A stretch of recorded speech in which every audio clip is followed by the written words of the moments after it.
Union. As the Second World War come to the end, many of European leaders grappled with the question of Europe. Should Europe is allowed to revert to its old rivalry or to be reconcentrate on principle and institution that would contribute to a positive concept of international relation. The Second World War shouted many of the assumptions and structure on which the European state had based their relation. In 1945, the European state confronted the ruin of their economic and the destruction of assumption and structure on which Europe has been founded.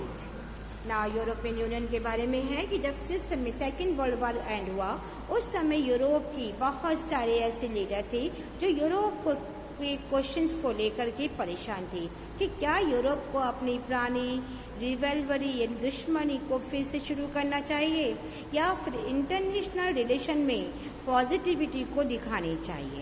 ऐसी possibilities या ऐसे principles और institution के base पर उसने अपने relation को नए सिरे से बनाना चाहिए, इसको रीबिल्ड करना चाहिए।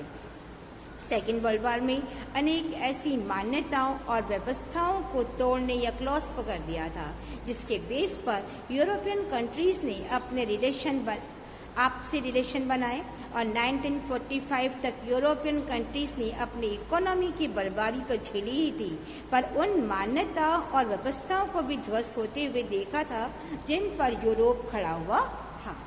Now, the European integration after 1945 was added by the Cold War. The Americans extended massive financial help for reviving Europeans' economy under what was called the Marshall Plan. The US also created a new collective security structure under NATO. Under the Marshall Plan, the organizations of the European Economic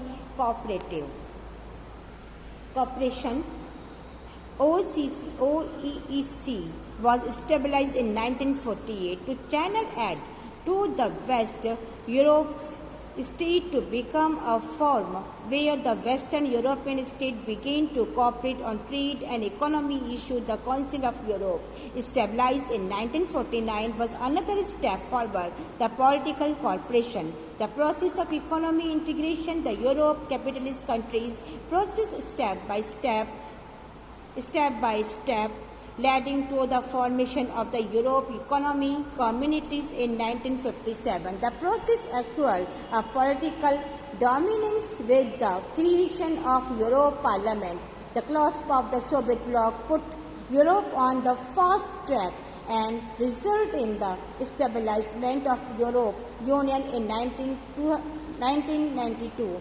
The foundation was thus laid for the commonly foreign and security policy cooperation on justice, one home affair and the creation of a single currency. Now, कि 1945 के बाद Europe की जो countries थे इनमें mail मिलाप जो था कोल्ड वार की हेल्प से हुआ था। तो अमेरिका ने यूरोप की इकोनॉमी को रीबिल्ड करने के लिए ज़बरदस्त हेल्प दी। इसी को अमेरिका द्वारा की गई हेल्प को ही हम मार्शल प्लान के नाम से जानते हैं।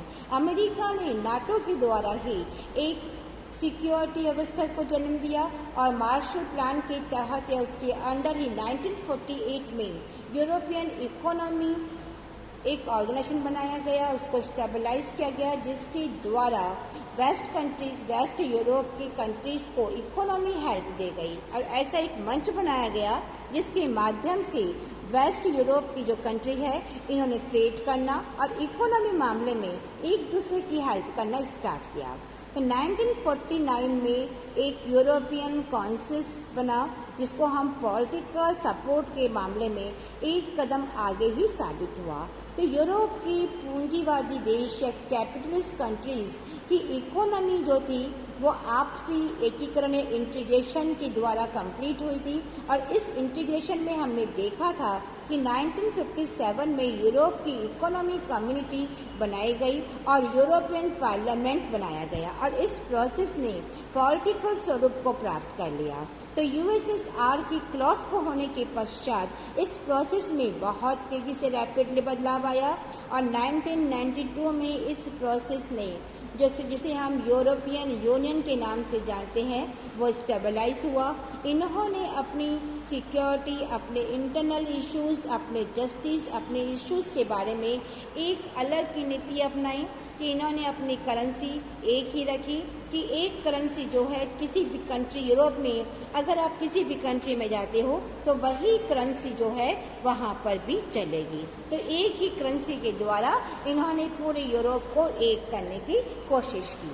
The European union involve over time from a economy union and a increasingly political one. The EU has started to act more as a nation state, while the attempting to have a constitution for the EU have failed. It has its own flag, anthem, founding date and a currency. It also had some form of a common foreign and security policy in its dealing with other nations. The European Union has tried to expand area of cooperation with acquired new members, especially from the erstwhile Soviet bloc. The process is not oppressive, easy for people in many countries are not very enthusiastic in given the EU power that were accepted by the government of their country. There are also reservations about including some new countries within the EU. Now, कि अब अगर हम देखते हैं कि लंबी समय से बना हुआ जो यूरोपियन यूनियन है इकोनॉमिक सहयोग वाली व्यवस्था से बदलकर कहीं ज़्यादा इसने पॉलिटिकल रूप में ये चेंज हो गया था। तो यूरोपियन यूनियन जो है काफ़ी हद तक एक बहुत बड़ा स्टेट के रूप में या नेशन की तरह वर्क कर रहा था। यूरोपियन यूनियन ने एक कॉन्स्टिट्यूशन बनाने की कोशिश की लेकिन वो उसमें फेल हो गया क्योंकि उसने इसमें अपना एक अलग ही फ्लैग, अपना खुद का नेशनल एंथम, स्टेबलाइज या फॉर्मेट दिवस जिसे हम कहते हैं कि उसने एक फाउंडेशन डे बनाया, एक फ्लैग, एक एंथम है, साथ ही अपनी करेंसी जो है इस करेंसी को लेकर के वो इसमें शामिल हुआ था और अदर कंट्रीज़ के साथ जो इसके रिलेशन थे काफ़ी अच्छे थे।